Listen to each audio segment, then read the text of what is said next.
You don't need glasses to enjoy this video in 3D, read the description for more information. Tomb Raider is my favourite game to run in 3D. The effect is beautifully done. It's not perfect, there are still problems especially with light beams and the mouse cursor, however to criticise that is missing the big picture. Now I've got the 3D on the highest setting, which means the viewpoints are as far apart as they can get. This gives depth to a lot of the scene. The 3D effect can even be seen on mid-range props, such as distant trees. Up close, the effect can be a bit over the top. Unlike some games, which kind of stop at screen level, things will pop out of the screen on this game. This can be quite nauseating if it's going off the side of the screen over and over again. I can almost feel Lara stroking my forehead in this scene. And I wish she was. Yep, that's right, even though you can spin the camera around 360 degrees, it's surprisingly hard to get a good view of the bits of Lara you want to see. Not that I'm obsessed, but look at that. Just totally 3D. And so's that. Beautiful. No, hands off her, she's mine. Unlike LA Noire, which is quite a bland world in comparison, Tomb Raider has a lot of stuff going on. You often get twigs and branches in your face, and if anything it's easier to see through these things with 3D than in 2D. For an example of this, put your hand on your nose. Close one of your eyes and your hand is taking up most of your vision. Open the other one and your hand becomes transparent because of the two different viewpoints. The same can be seen in this example here. Wait, no, not this one. Now here's a good example of the light beams not being rendered properly in 3D. It's not too distracting. Yeah, this is the scene. Look at the scenery just behind Lara that she's currently covering up with her beautiful body. In 2D, she'd be opaque, but in 3D you can kind of see through her a bit. How about that? 3D has gameplay advantages. Sadly, it also has disadvantages. First off, the frame rate is halved in 3D mode. You may or may not have noticed this from this video, but I'm struggling to get 30 frames a second. I do have everything on maximum though. I'm running on an i7-3770K, 8 gigs of RAM and a GeForce 670. I also have hair effects enabled, and these can be funky at the best of times, but in 3D it really aggravates the situation. But I'd still do her, not that I'm obsessed. I thought that I'd have more to say for this video. I mean, it's the best 3D implementation I've seen, the viewpoints are really far apart, and this scene even shows that first person viewpoints can be further apart and they'd still be effective. Have a look at that, her first person viewpoint is more 3D than any first person game I've seen. This is the perfect game to showcase 3D.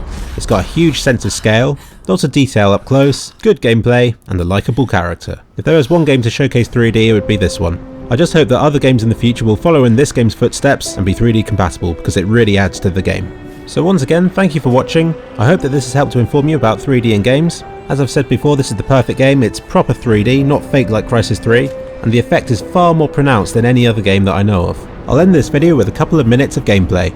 Have fun.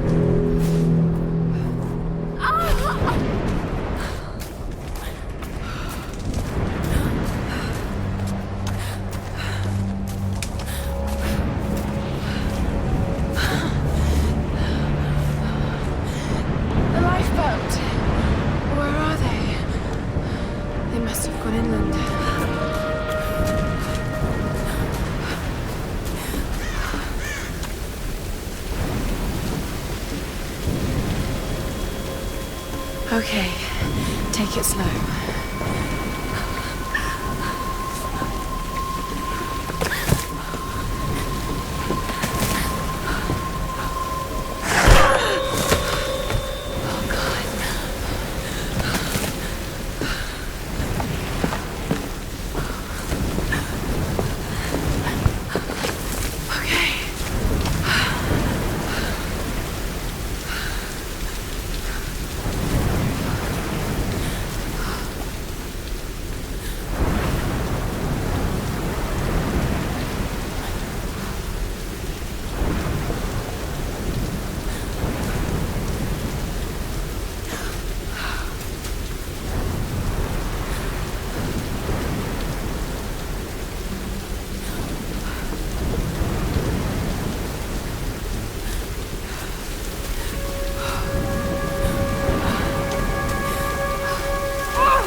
Sam's pack.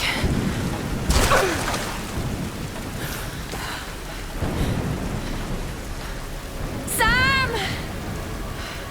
They must have come this way.